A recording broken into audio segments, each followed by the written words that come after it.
Strategic planning වලට යන්න තිබුණා. කිසිම සෙනාරියෝ ප්ලෑනිං එකක් මේ රජයට නැහැ. දැන් ගත්තනේ දැන් තීන්දුවක් හෙට පාර්ලිමේන්තුව රැස් නොකරන්න.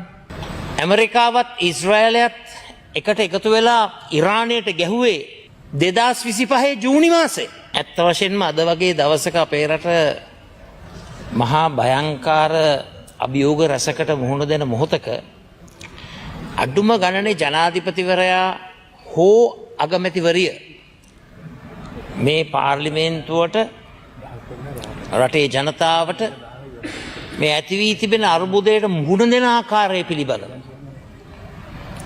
ප්‍රකාශයක් කරන්න තිබුණා. ඒ දේ ඉෂ්ට වුණේ නැහැ. දැන් අපිට කියනවා මේ කොහොමද මේවට සූදානම් වෙන්නේ?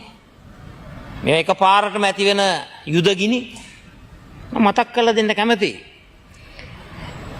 ඇමරිකාවත් ඊශ්‍රායලයත් එකට එකතු වෙලා ඉරානයට ගැහුවේ 2025 ජූනි මාසේ. ගිය අවුරුද්දේ සූදානම් වෙන්න තිබුණා.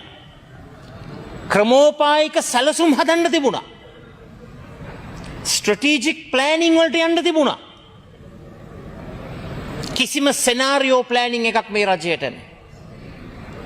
ඒක බොහොම පැහැදිලි දිත්වා සුලිකුණාටුව තුල ඒකට මූණ දුන්නු ආකාරය.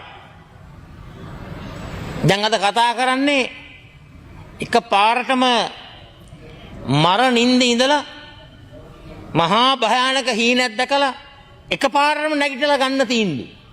දැන් ගත්තනේ දැන් තීන්දුවක් හෙට පාර්ලිමේන්තුව රැස් නොකරන්න. මෙච්චර බරපතල තත්වයකට රට මුහුණ දෙන මොහොතක